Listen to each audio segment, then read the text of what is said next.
Hello there once again. This is Earl Bryant coming at you from the New York City suburbs of Long Island, aka Strong Island, and it is time for Pearls from Earl, where it is my mission to educate, edify, and encourage excellence in every area of your life. Today's Pearl is simply called, You Ain't All That. Let me explain my reasons for saying that. It was partly inspired by a customer experience I had that wasn't really all that good. Where I sit right now, there are about 4 or 5 baskin-robbins Dunkin' Donuts franchises in this area. It's one of my favorite places to visit when I want a nice donut or I want some ice cream. And just sit down, relax, have a good time. Generally speaking, that's one of my favorite places to visit. And like I said, there are about 5 establishments in this area to visit. However, there is one location that I will not visit. And from where I sit right now, it's over my left shoulder, back in that direction. And I'll explain why. Generally speaking, when I go to an establishment, I do my best to get along with people because I know they're working really hard to provide a good service for people. They want to give people a good experience. And they're there maybe 8 hours, 9 hours, 10 hours or more. So I don't want to give them a hard time. It's hard enough for them as it is. And I don't want them to feel like they're sorry they came to work because someone like me made things difficult for them. They work hard. I want to make it as easy on them as possible. So I do my best to get along. I'm courteous. I'm friendly, have a nice conversation with people, take a load off their mind for even a minute or two. I want them to be left with having a good experience with me just as much as I want to go to them and have a good experience. Now, generally speaking, this works. But every now and then I run into people or businesses who just don't quite get the program. Well, I've had such an experience at that location that I just pointed out to you. Long story short, at the time I was studying for an exam, and it was in a location near a college where a lot of students go in there with their laptops all the time, so it's really no big deal. So I went in there and I studied, and I've been there several times, and I spoke to some of the employees there, and I told them what I was doing, and I showed them what I was doing. They said, oh, it's okay, stay as long as you need. So everything was fine, no problem. Until one particular occasion, when someone came over, and out of the blue, just said to me, didn't ask me any questions, just said, you have to buy something.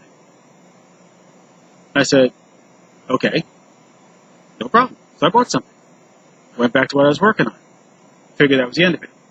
Well, about a week or so later, I was back in the same spot, doing my studying, had my donut, had my drink, in plain view.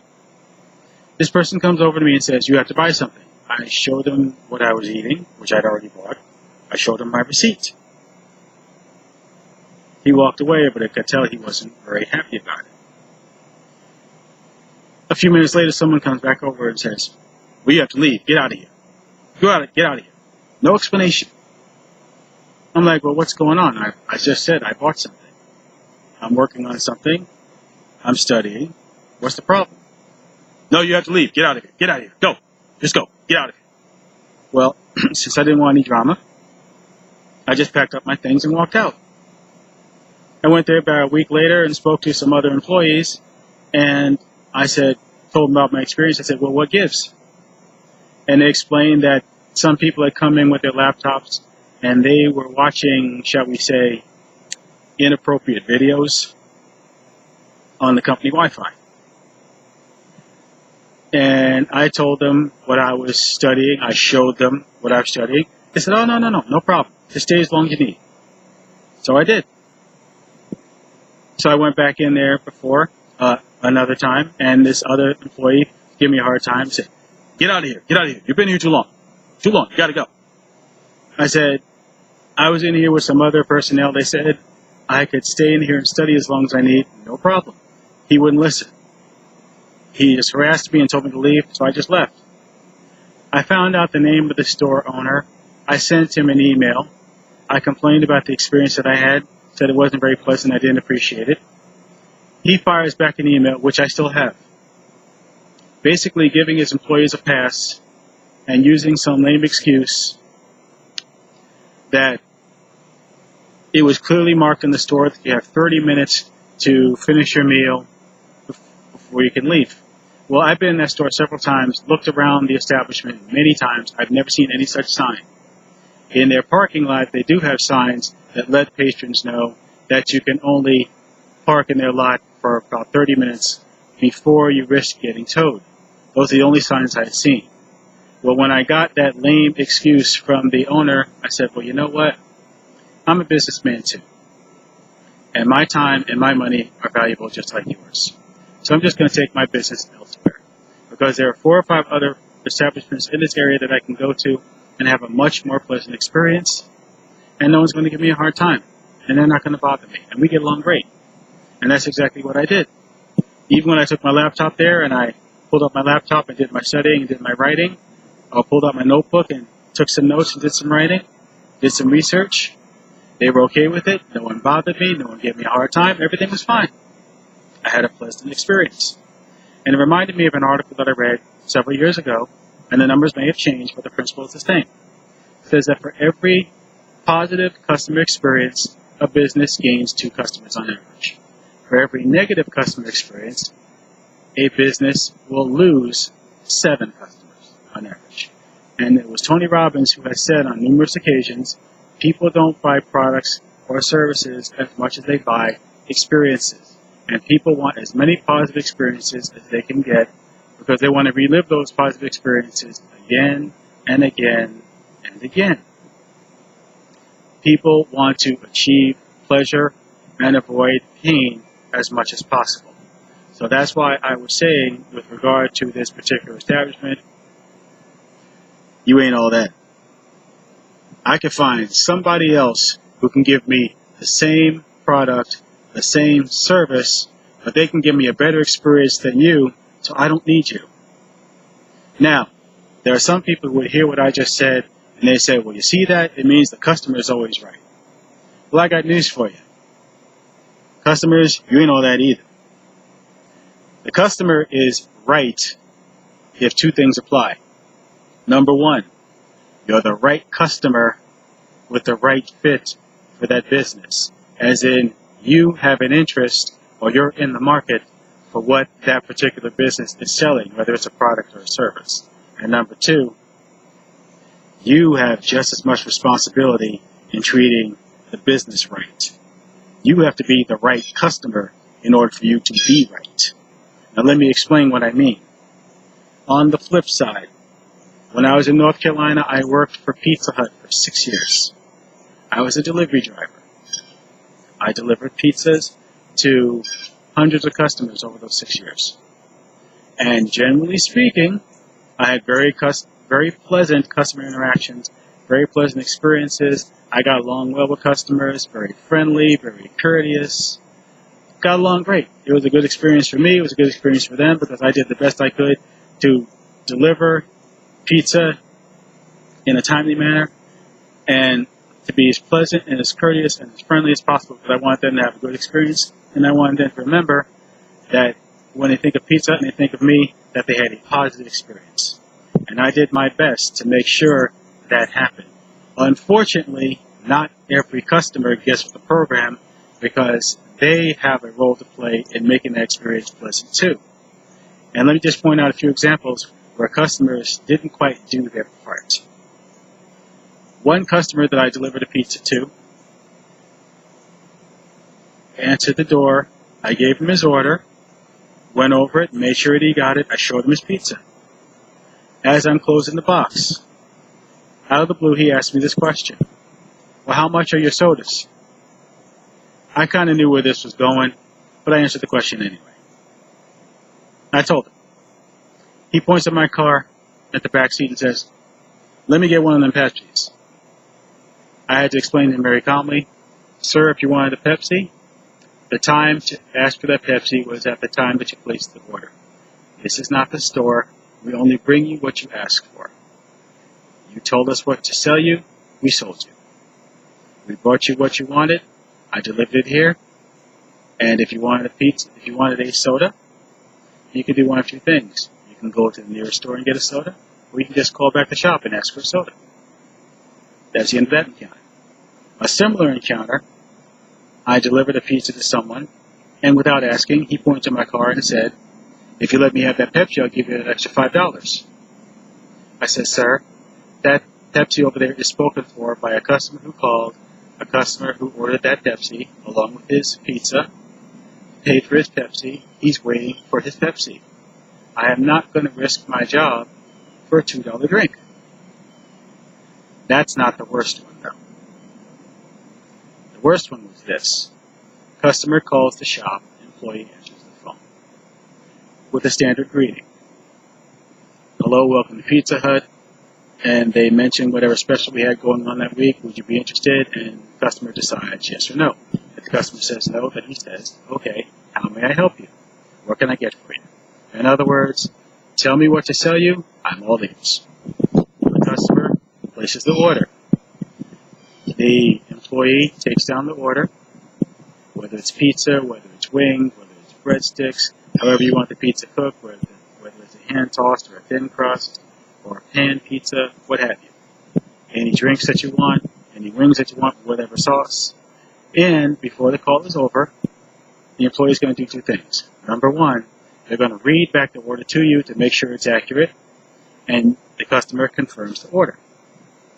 Number two, the employee is going to tell you the final total of the order, how much the price is. And again, the customer agrees to pay that price. And then the employee gives them an idea as to how long they should expect to wait before their pizza arrives. So the order is placed, the order is fulfilled, the order is given to me, along with the slip with the customer's phone number, and before I leave, I get on my phone, I call the customer and let them know I'm on the way. Expect me in about 10 minutes. I'm on the way. So I let them know ahead of time when to expect me. I usually get there in about half the time. I get to the door, I deliver the pizza. Pizza's hot, pizza's fresh, pizza's ready. And I got there in a good enough time, made good time. Good time frame. Immediately, they begin to complain about the order. They say, this isn't the soda I wanted. I didn't want breadsticks. These are the wrong kind of wings. This isn't the right sauce. I didn't want this on my pizza. There's something I ordered on my pizza that you didn't put on it. This is the wrong kind of crust. Any kind of complaint they can come up with. And of course, the clincher is, well, how much is it? They already know how much it is, but I tell them anyway. And then they complain about the price. But the thing is, they already knew ahead of time what to expect and how much it was. So I called the shop. I told them that they were complaining about the pizza, and the manager was on the phone and said, just leave the pizza and just come back to the shop. I found out later that the reason they did all the complaining was because they just wanted a free pizza. They ordered the pizza, agreed to all these terms, and then they just came up with some bogus complaints because they wanted a free pizza. Well, there are some customers who unfortunately abuse their privilege a few times too many, and I remember one particular time coming back to the shop and being told by the manager who had just gotten off the phone with a customer or a former customer, telling them, we are not going to serve you. Here's a phone number for another shop in the area. Get your pizza from them. And he said, point blank, that this customer had abused the privilege too many times. All they wanted was free pizza, and he decided he was not going to serve them anymore because it was hurting the business. And this had happened with several customers, and he had to let several customers go because all they really wanted was free pizza, and it was hurting the business, and it was costing them money. So he just let them go. He just cut his losses and moved on. Point blank, customers, you ain't all that either. You got to do right by the business if you expect them to do right by you. In closing, I'm going to say this. This is a big planet. Over 7 billion people running around on this planet, on terra firma, on the land, on the sea, on the air. It is the job of every single one of us to get along with everyone else to the best of our ability. Now, it's a fact that some of us are not going to get along with other people. We are not everybody's cup of tea. Everybody's not our cup of tea. It's our job to find the people who are our cup of tea and go get a drink from them. It is also the job of other people to find out if we're their cup of tea so we can serve them a drink. It's up to all of us to get along with people as best we possibly can. It is up to all of us to find the people with whom we get along best. Live with them, work with them, get along with them to the best of our ability. And if we can't do it, do the best we can to part as friends and make sure it's all good. Because in the end, you are not all that to everybody, and everybody is not all that to you. It's our job to find out who is all that to us and who we can be all that to. That is today's Pearl from Earl. It is my hope that you got some value from this, that I shared something with you that you can use in your everyday life, whether it's in your personal life, your professional life, your business life, because it's all about building relationships. It's all about getting along as best we can with people and making life go as smoothly as we possibly can. So like I said, if you got some value from this, do me a favor, give me a thumbs up, give me a like. Be generous with this. Don't be stingy. Share it with people that you know who can get some value out of what you have just heard. And if you're on YouTube, be sure to subscribe so you can get some other good content that I'm sharing so that you can be blessed and you can get some education and some edification and you can achieve excellence in every area of your life, as I said before. This is one of the lessons I've learned from some people that I've come to know and like and trust and appreciate within this past several months. They have taught me strategies such as these to learn how to get along with other people as best I can and to serve them as best I can with a spirit of excellence, and how to edify people and how to educate them, and even how to inspire them. It's a community of people that are dedicated to excellence in their own lives and in the lives of all the people that they serve and all the people who they come across on a day-to-day basis. If you would like more information about this community and you are on YouTube, click on the link that I've included below this video. If you're on Facebook or some other medium, you can reach out to me in the comments or you can send me a personal message and I'll be happy to respond to you and give you information about how you can get in touch with them and find out about what they're all about. And for a limited time, you can take a risk-free 10-day trial and you can check out the community for only $10 and find out all the different ways that they can benefit you and they can help you to become a blessing and to serve others with excellence in your own personal life. And if you don't like what you see at the end of 10 days, you can ask for a refund and they'll be happy to give it to you, no questions asked. Now, like I said, this has been a Pearl from Earl. I hope you got some value from it that you're willing to share with others. And until the next time, when we gather around for another Pearl from Earl with some wisdom and insight that can help you in your everyday life to achieve excellence, I hope to see you right back out there. And you take care and make it a great day. Bye for now.